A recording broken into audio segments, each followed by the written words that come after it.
Don't take him. Please, he's all I have. Madden's scream tore through the December night from the back of an NYPD cruiser, blood smeared across her temple, hands pressed against the window. An ACS worker reached for Noah's wrist, 7 years old, clutching 7 crumpled dollars like a lifeline. That's when the streets started shaking. 15 motorcycles rolled onto the block in East New York, engines rumbling like thunder, red and blue lights washing over black leather and hard faces. The bikers didn't rush. They just arrived, and everything froze. Noah stood in the middle of it all, oversized hoodie hanging off his small frame, tear tracks cutting through the dirt on his cheeks. He stared at his mother like he was losing her twice. But 2 hours earlier, none of this had happened yet. 2 hours earlier, Noah Madden walked into a biker bar with $7 and a question that would change everything. If you're hooked in and you're ready to enjoy this story, click subscribe. Let's get to 1K and let me know in the comments where you're watching from, because tomorrow, I will be giving you another story just as interesting as this one. And you don't want to miss it. Now let us begin. The Iron Horse Bar sat between a body shop and a shuttered deli off the BQE, the kind of place you drive past without noticing. Inside, the jukebox played low, pool balls cracked, and men with scarred knuckles talked in voices that didn't carry. The door opened. A 7-year-old boy walked in. The noise died slowly, like air leaking from a tire. Conversations stopped mid-sentence. Someone set down a beer too hard. The jukebox kept playing, but no one listened. Noah Madden stood just inside, small and still, hoodie 2 sizes too big, sneakers scuffed gray. His face was pale, hands balled into fists, one clutching crumpled bills.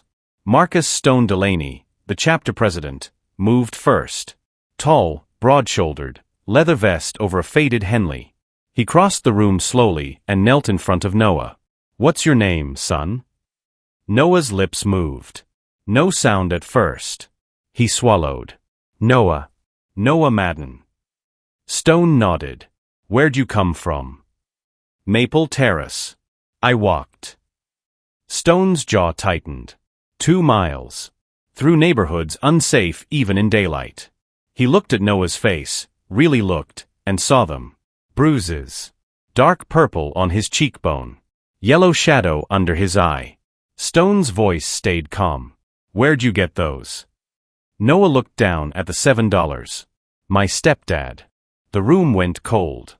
Stone didn't move. Just waited. Noah's voice cracked. "He beats me and my mom when he drinks. But tonight," his breath hitched. "Tonight he said it's different. He said tonight's the night he's done with us." Stone's hand rested on Noah's shoulder, firm and steady. "Where's your mom now?" "Home. She told me to hide, but," Noah's voice broke. "I couldn't just hide." Stone's crew gathered behind him, Ramon Rico Vega, the former EMT, Jake Razor Tully, Marcus Gunnar Hayes. They didn't speak, but their faces said everything. Stone looked Noah in the eye. "What's your stepdad's name?" "Darren Klein." "And Noah, what did you come here to ask us?" Noah's hand opened. 7 crumpled bills sat in his palm, damp with sweat. "Will you kill my stepdad for me?" The silence wasn't shock. It was recognition. These men knew what it meant when a 7-year-old walks 2 miles in the dark and asks that question. It meant every grown-up with power had failed him. Neighbors looked away. Hotlines went to voicemail. The system moved too slow to save anyone. Stone stood slowly. He didn't take the money. "Noah, we're not going to kill your stepdad." Noah's face crumpled. "But we are going to make sure he never hurts you or your mom again." Noah looked up, searching Stone's face for a lie. Stone didn't blink. "You came to the right place, son." He turned to Rico. "Check him." Rico knelt with his kit, gentle hands moving over Noah's ribs, back, arms. His face went pale. Broken ribs. Maybe 2. Bruising everywhere. This wasn't one-time Stone. The men shifted. Fists clenched. Stone crouched back down. "How long?" "Since he moved in." "About a year." Stone's voice quieted. "Did your stepdad say when tonight?" Noah went white. "After Mom gets home from work. She gets off at 10. Stone checked his watch. 9:47 p.m. He stood fast. We move now. Noah closed his eyes and whispered, so quiet Stone couldn't hear. Please, God. Please let her be okay. He didn't know if God heard prayers from kids who walked into bars asking strangers to kill people. But he said it anyway. Maybe God had already answered. Not with angels. With 15 men on motorcycles who'd seen enough broken kids to know when to stop asking and start moving. If stories like Noah's matter to you, if you believe kids shouldn't be invisible, then stay. What happens next will show you why he walked 2 miles holding 7 crumpled dollars. Stone pulled his phone. Keep eyes on Maple Terrace, basement units. Woman and kid in danger. Darren Klein. Anything happens, call me. He looked at his crew. Let's ride. 15 engines roared to life. Bikes in formation, leather and steel and controlled fury. Noah climbed onto Stone's Harley, arms wrapped tight. Stone looked back. You did good tonight, Noah. Asking for help takes guts. Noah didn't answer. Just held on. They rolled out fast, too fast for delivery trucks, too fast for potholes, blowing through yellow lights without hesitation. Noah pressed his face against Stone's back, wind stinging his eyes, heart pounding. Then he heard it. Sirens. Distant. Then louder. Closer. Racing toward Maple Terrace. Stone felt Noah's grip tighten. Hold on, kid. Almost there. But Noah's stomach dropped. If sirens were already going, it had already started. They were too late. The sirens screamed past, red and blue lights flashing through buildings. Stone's phone buzzed. Shots fired. Maple Terrace. Units en route. His blood went cold. Noah saw his face and knew. No, Noah whispered. No, no, no. Stone opened the throttle. The bike surged forward. They rounded the corner onto Maple Terrace. The street was a war zone, ambulances, police cars, neighbors with phones out recording. And in the middle, a stretcher being loaded. Handcuffs glinting. Blood soaking through a shirt. Noah's breath stopped. Stone pulled up hard, boots hitting pavement. The crew rolled in behind, engines cutting out. And Noah saw her. His mother. Alive. In a police cruiser, blanket around her shoulders, blood on her face, eyes searching. Then she saw him. Noah. She lunged forward. The officer held her back. Noah tried to run. Stone's hand caught his shoulder. Wait. Let me see what we're walking into. Because this wasn't over. Stone approached the nearest officer, hands visible, voice calm. I'm here for the boy. The cop's hand moved toward his weapon. Back up. Now. The kid's mom is in that cruiser. He's 7 years old. I'm not here for trouble. More officers noticed the bikes. Hands hovered near holsters. Tension crackled. Stone raised his voice, not threatening, just clear. Somebody tell me what happened. A sheriff stepped forward. You need to leave, Stone. The boy's mother is in there. She's alive, the sheriff said quickly. Noah's knees almost buckled with relief. The sheriff continued. But her husband isn't doing well. Darren Klein was on the stretcher, handcuffed, bleeding from his shoulder, cursing through gritted teeth. An older man stood near a police car, hands shaking, Mr. Paul O'Hara, a Vietnam vet from upstairs. Stone approached him. What happened? O'Hara's voice was rough. I heard screaming. Came down and saw him beating her with a baseball bat. I told him to stop. He wouldn't. So I shot him. Stone's jaw tightened. You saved her life. I couldn't let him kill her in front of that boy, O'Hara said, eyes distant. Stone handed him a card. You need a lawyer. Call this number. Tell him the club's paying. O'Hara stared at the card, hands trembling. Noah tried again to reach his mother. This time, a different officer blocked him. Son, you can't. That's my MOM. Noah screamed. Mara pressed her face to the window, sobbing. Baby, I'm okay. I'm okay. But then another vehicle pulled up. A city SUV. Dark blue. Official plates. ACS stepped out. Stone's blood ran cold. The caseworker approached with a clipboard, eyes scanning the chaos. Ms. Larkin. Procedure first. System through a human face. She looked at Noah and her expression softened, but only for a second. Is this Noah Madden? Ms. Larkin knelt in front of Noah, voice professional but not unkind. Hi Noah. I'm Ms. Larkin with Child Services. I'm here to make sure you're safe tonight. Noah's eyes went wide. I'm safe. My mom's right there. I know, sweetheart. But your mom is hurt, and she's being questioned. We need to find you a place to stay until. No. Noah's voice cracked. I'm staying with her. Ms. Larkin glanced at the officers. Noah, you're going into foster care tonight. Just temporarily. It's procedure. Mara heard it from the cruiser and lost it. Don't take him. Please, he's all I have. She slammed her fists against the window. Officers moved to restrain her. Noah screamed and lunged toward the cruiser. Ms. Larkin reached for his wrist. Stone stepped between them. Not aggressive. Just immovable.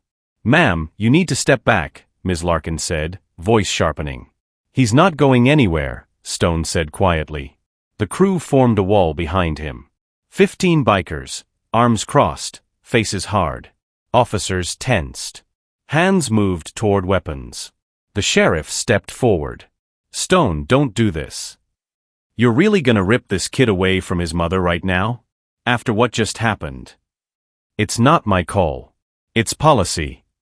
Then change the policy. Ms. Larkin's voice turned cold. Sir, if you interfere, I will have you arrested. Stone didn't move. Try it. The street went silent. Cops and bikers squared off on a narrow East New York block. One wrong word and it explodes. The lieutenant looked between them, calculating. Noah clung to Stone's leg, sobbing. And somewhere in that moment, watching a 7-year-old boy beg not to lose the one person he had left, you have to ask yourself, how many kids like Noah are out there tonight, slipping through cracks while systems argue over paperwork? If you believe stories like this matter, if you think kids deserve more than policy, stay. Because what happens next proves that sometimes, the system gets it right. But only when someone refuses to walk away. Stone pulled out his phone and made a call. Give me 10 minutes. If God opened a door tonight, it's about to show up. 10 minutes felt like 10 hours. The standoff held. Nobody moved. Noah stayed pressed against Stone, face buried in his jacket. Mara watched from the cruiser, helpless, praying under her breath. Then headlights cut through the tension. A sedan pulled up. A woman stepped out, scrubs under a winter coat, hair pulled back, steady eyes. Danielle Delaney. Stone's wife. She walked straight to Ms. Larkin, no hesitation, and presented her credentials. I'm Danielle Delaney. Certified Emergency Foster Placement. I can take custody of Noah tonight. Ms. Larkin blinked. That's highly irregular. But it's legal. Check your own guidelines. The caseworker hesitated, flipping through her tablet. Her jaw tightened. Danielle was right. The lieutenant exhaled, relieved. Ms. Larkin, it's a clean solution. The boy stays local, the mother knows where he is, and we don't have a riot tonight. Ms. Larkin looked at Noah, then at the bikers, then back at Danielle. Finally, she nodded. Fine. But I'll be checking in tomorrow. Noah didn't fully understand what just happened, but he knew one thing, he wasn't being taken away. Danielle knelt in front of him, voice soft. Hi Noah. You're going to stay with me and Stone tonight. Your mom knows where you'll be. You're safe. Noah looked back at the cruiser. Mara nodded, tears streaming. It's okay, baby. Go with her. I'll see you tomorrow. I promise. Noah's legs almost gave out. Danielle caught him gently. Stone approached Mr. O'Hara again. That lawyer I told you about? He'll call you tonight. You saved a woman's life. Don't let them twist that. O'Hara nodded, voice breaking. Thank you. Mara was released after questioning. No charges, she defended herself, and witnesses confirmed it. But she had nowhere to go. The basement apartment was a crime scene. The bikers collected $500 in 5 minutes. Stone handed it to her. Get a motel. Far from here. We'll help you find a place tomorrow. Mara stared at the cash, overwhelmed. I don't know how to thank you. You don't have to. Then the prosecutor approached, face grim. Mrs. Madden, I need to be honest. Your husband's wound isn't life-threatening. He'll be arraigned tomorrow, but without stronger evidence, he could make bail. Mara's face went white. He said he'd come back. He always comes back. The motel near JFK was cheap but clean. Danielle helped Noah shower, gave him food, clean clothes. The normalcy felt surreal. Mara sat on the edge of the bed, staring at nothing, fear etched into her face. He'll find us. He always does. Stone leaned against the doorframe. Not this time. But even he didn't sound convinced. The prosecutor's words hung heavy. Without stronger evidence, he could be out quickly. Noah sat on the floor, quiet, pulling something from his pocket. An old phone. Cracked screen. Held together with tape. Noah, what's that? Danielle asked gently. Noah's voice was barely a whisper. My dad gave it to me. My real dad. Before he died. Mara's breath caught. He told me, if bad things happened, I should record them. So people would believe me. Stone moved closer.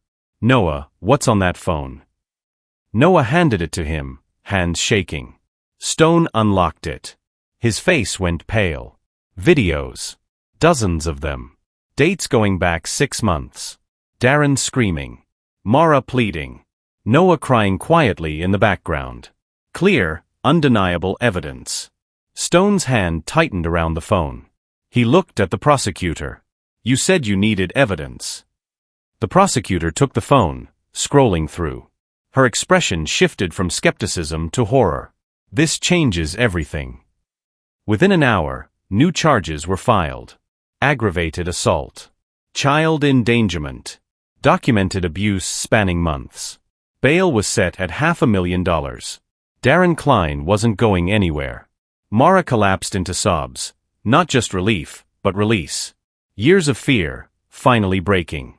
Danielle held her while she cried. Stone knelt in front of Noah. You just saved your mom's life. You know that. Noah nodded, exhausted. You're the bravest kid I've ever met. But even as the room exhaled, Stone's phone buzzed. A text from a contact in the neighborhood. Darren's people asking around. Looking for Mara. Thought you should know.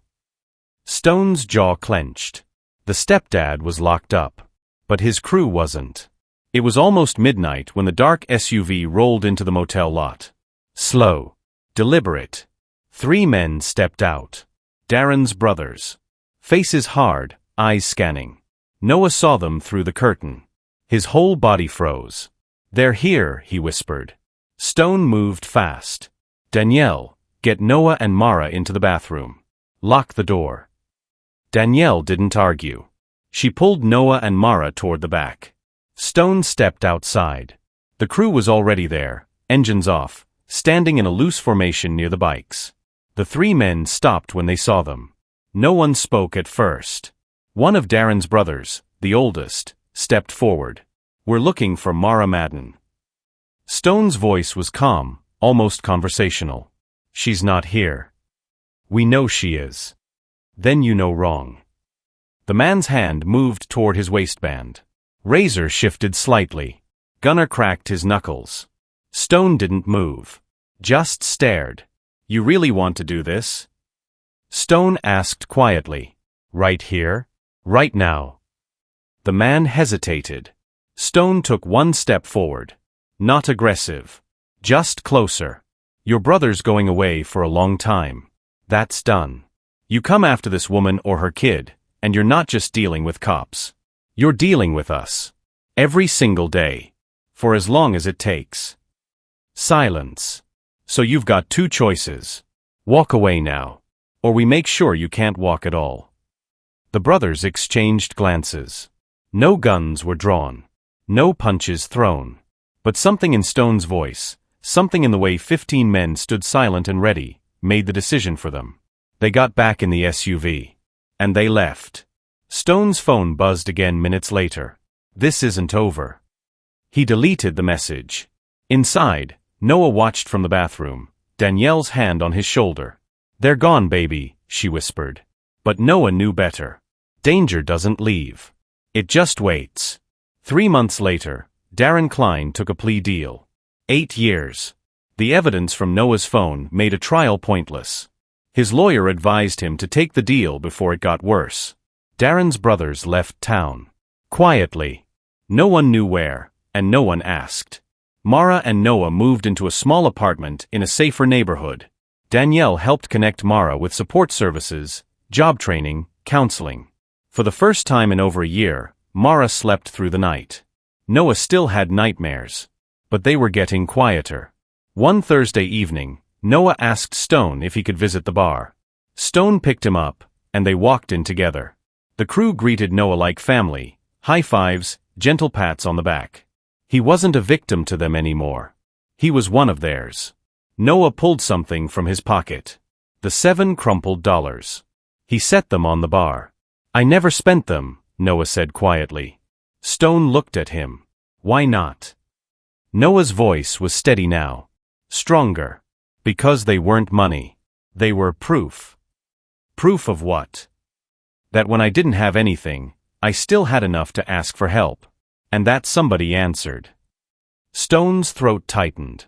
He picked up the bills and walked behind the bar. He found an old picture frame, placed the $7 inside, and hung it on the wall. Anyone ever asks what that is, Stone said, we tell them it's a reminder. If a kid walks through that door asking for help, we answer. Noah smiled, small but real. Stories like Noah's don't end clean. They echo. They leave marks. They ask you, what would you have done if a 7-year-old walked into your life holding 7 crumpled dollars and a question you couldn't unhear? If stories like this matter, if you believe kids like Noah deserve to be seen, then stay connected. Subscribe. Not because we ask, but because stories this real need people who refuse to look away. Years later, Noah Madden walked into the Iron Horse bar again. Taller now. 16. Scars healed, but not forgotten. Stone looked up from his drink, smiled. Noah. Good to see you, kid. They talked. Laughed. Remembered. Then the door opened. A small boy walked in. Maybe 8 years old. Dirty clothes. Bruised face. Clutching crumpled bills in his fist. The bar went silent. Stone's eyes met Noah's. Noah stood slowly, crossed the room, and knelt in front of the boy. Hey, Noah said gently. What's your name? The boy's voice trembled. And the story started again. Thank you for watching this story to the end. If you enjoyed the story, you will surely love the next one. It's as interesting and even more intriguing as can ever imagine. So do check it out.